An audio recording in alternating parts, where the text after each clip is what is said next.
Well, as I said, we've got ARB acquiring 100% of industrial cable supplies. It's at a premium of approximately 14.7% to ICS's net tangible asset value, and is payable in cash as well. What exactly is ARB buying into here, and what's the strategic fit that we're looking at?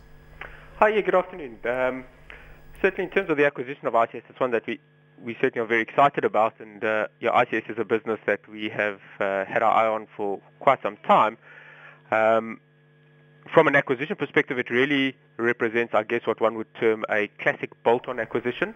The business of ICS is exactly the same as that of our main trading subsidiary, being ARB Electrical Wholesalers, which really is the distribution of all forms of power, cable and electric wire product. So in a classic sense, what the ICS acquisition brings to ARB is additional volume, which certainly helps us in terms of leveraging our purchasing power, as well as extending our branch network, which in a trading and distribution business is critical, in the sense that ICS gives us a presence in central Johannesburg, which we currently don't have, as well as in the very fast-growing area of Rustenburg, where they operate, and again, where ARB doesn't have representation. So, classic bolt-on growth acquisition for ARB. So enhancing your client base on the one hand and then geographic footprint on the other. In terms of that geographic footprint, is it solely within South Africa's borders? In terms of the physical infrastructure, it is. ICS has got, as I mentioned, a branch in central Johannesburg and one in Rustenburg. However, similar to ARB, ICS does supply product cross-border on an export basis, either to agents or to the power utilities in neighbouring countries, or electrical contractors doing electrical installations in those countries. So there is an element of export turnover, although it is very small. Byron, while this is not as direct as an impact, that would be felt through your acquisition, like we've seen with Eurolux last year, in terms of impact it's set to have on margins, indirectly, this would extend your national branch network, as you've highlighted, and one can only assume that it augments your purchasing power that will ultimately have an impact on those margins down the line. Yes, absolutely. I think the benefits and the earnings impact of ICS will be felt at two levels. The one is, as you've correctly identified, augmenting our purchasing power. And in a trading business, they always say there's two profits. One when you buy and one when you sell. This will certainly augment and help our purchasing power side, so the buying profit, as it were.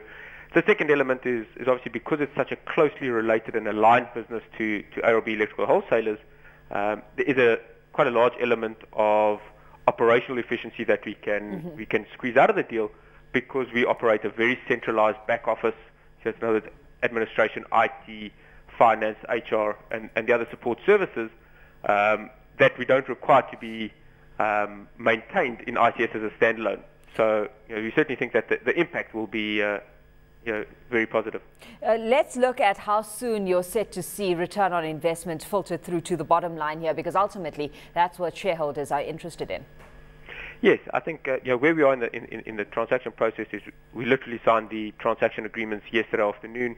The competition filing will probably be submitted either tomorrow or Tuesday, and then we have to wait for the competition Commission to approve the transaction before we can get involved in the business or start including its results. So realistically, I think we're looking at an effective date of probably around 1 July, 1 August.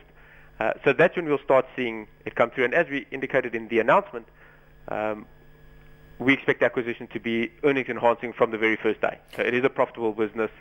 We're using cash, and certainly the valuation that we've placed on the business will see us enhance the return that we achieve on that cash relative to leaving that cash in the bank. So shareholders should see a return from the acquisition from the outset. Of course, the operative words there are that you're using cash. I mean, the last time we chatted, we spoke about your extremely conservative balance sheet, and some at that point were even calling it lazy. I mean, taking a look at the road moving forward, just how much more acquisitive do you see ARB being? Yes, we certainly do remain acquisitive. At our last set of reported results, we reported net cash. We have no debt on our balance sheet, so net cash of 240 odd million. We deployed some of that straight after the period end, which was end of December, to fund the Eurolux acquisition, which was 81 million cash. We've now announced that we're going to use a maximum of 55 million rand. We expect it to be a little bit lower than that, but call it 55 million rand to fund the ICS acquisition. So we have deployed a reasonably large portion of that cash. We still do have cash, and obviously the businesses continue to generate cash. So we still believe we've got a healthy cash war chest to fund future acquisitions. We always do have the option of taking on an element of debt, but as you've indicated, our approach to debt has always been a fairly conservative one. And then we always have the option of using our shares, using paper to finance it all. So the appetite for acquisitions going forward certainly hasn't diminished. I think what will impact on that is purely our management capacity in terms of making sure we bed down and properly integrate the acquisitions we've made before we go and look at the next one.